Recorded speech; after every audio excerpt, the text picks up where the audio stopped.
السلام علیکم جی. ہمارے ساتھ موجود ہیں سینئر ایڈوکیٹ راجہ امجد علی خان صاحب اور سینئر ایڈوکیٹ آزاد جموں کشمیر جناب کرمداد خان صاحب، سردار کرمداد صاحب، اور دیگر وکلاء بھی موجود ہیں.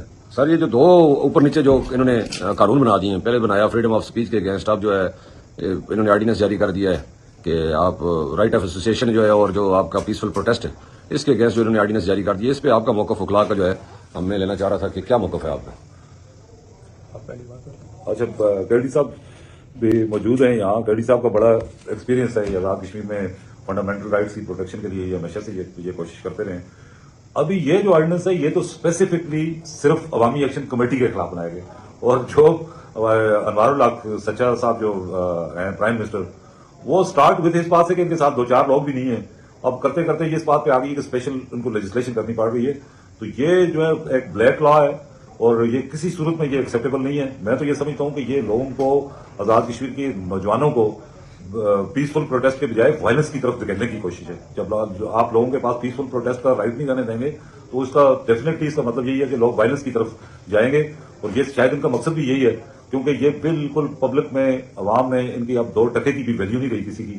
فضول قسم کی بیہودہ قسم کی گفتگو کرتے ہیں اور بیہودہ قسم کی اپنی سوچوں کو یہ لیجسلیشن کے نام پہ بھی آزاد کشمیر میں امپوز کرنے کی کوشش کر رہے ہیں. جو ایک ایسا وزیر اعظم نان رجسٹرڈ پرائم منسٹر جو کسی پولیٹیکل رجسٹرڈ پارٹی کا ممبر نہیں ہے، وہ دوسروں کو مشورہ دے کہ آپ اپنی پولیٹیکل پارٹی رجسٹر کرائیں، پہلے خود اپنا بتائے بغیر کون سی پولیٹیکل پارٹی سے اس کا تعلق ہے. اور یہ آزاد کشمیر میں جو جتھے بنائے ہوئے ہیں انہوں نے مفادات کے مختلف اپنے ناجائز مفادات کے حصول کے لیے، ان جتھوں کو یہ سیاسی جماعتیں کہتے ہیں. اور جو لوگ اپنے ہاتھ میں پروٹیسٹ کریں گے، میرا individually as a state subject میرا اکیلے کا رائٹ ہے پروٹیسٹ کرنا، میرا اکیلے کا رائٹ ہے کہ میں لوگوں کو اسمبل کروں کسی بلیک لا کے خلاف، کسی ناانصافی کے خلاف. اس میں مجھے رجسٹریشن اور اس کی کیا ضرورت ہے؟ اور جو رجسٹریشن اور پولیٹیکل پارٹیز کا وہ مسئلہ ہے، وہ ان کی اپنی اوقات سب کی سامنے آ گئی تھی کہ رجسٹریشن کی سب کی 2 نمبر ثابت ہوگی. اس لیے اس کے خلاف ہم بھرپور جو ہے اس کالے قانون کے خلاف جدوجہد کریں گے، اور وکلاء کے فورم سے بھی اور عوامی ایکشن کمیٹی تو خیر اس کو کسی صورت میں ایکسیپٹ کرتی نہیں. بسم اللہ الرحمن الرحیم. یہ قوانین کیسے بنتے ہیں، کیوں کر بنتے ہیں، اور اس کا معاشرے پہ کیا اثر ہے؟ بنیادی طور پہ آزاد کشمیر کا معاشرہ جو ہے اس کو ذرا سا دیکھنا پڑے گا. آزاد کشمیر کے معاشرے میں جو اس وقت 5-6 جماعتیں کام کر رہی ہیں یا اپنے آپ کو سیاسی جماعتیں کہتی ہیں، وہ مختلف مافیاز کی ریپرزینٹیٹیوز ہیں.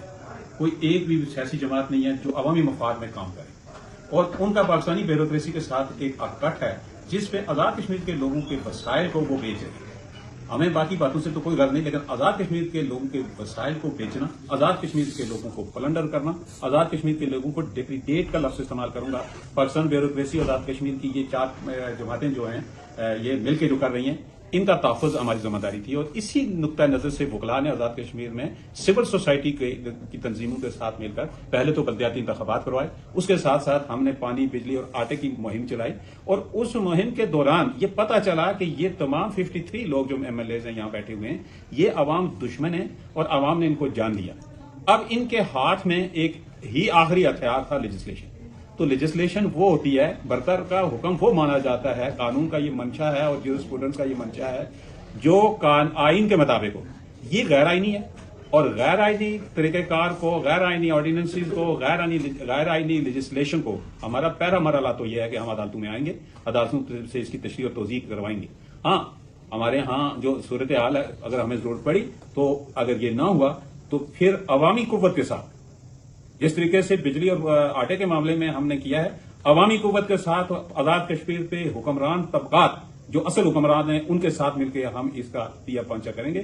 انشاءاللہ ہم آزاد کشمیر کی تمام سول سوسائٹی کے ساتھ رابطہ کر کے اس آرڈیننس کو چیلنج کریں گے، اور چیلنج ہی نہیں کریں گے بلکہ اس کا پیچھا بھی کریں گے. اور اس آرڈیننس کو نافذ کرنے والے غیر رجسٹرڈ اور غیر منتخب، غیر آئینی طور پہ ایک آدمی 5 گھنٹے میں جو منتخب ہوا ہے، اور مجھے یہ بھی پتا ہے، نان کسٹم، مجھے یہ بھی پتا ہے کہ یہ ڈرافٹنگ کہاں ہوتی ہے. تو یہ جہاں سے ڈرافٹنگ ہوتی ہے ان کو بھی یہ ہم بڑے معزز اور مہذب انداز میں یہ کہتے ہیں کہ اس طرح کی ڈرافٹنگ کر کے ان کٹ پتلیوں کو نہ دیا کریں. تو انشاءاللہ ہم اس کو چیلنج کریں گے. بہت شکریہ.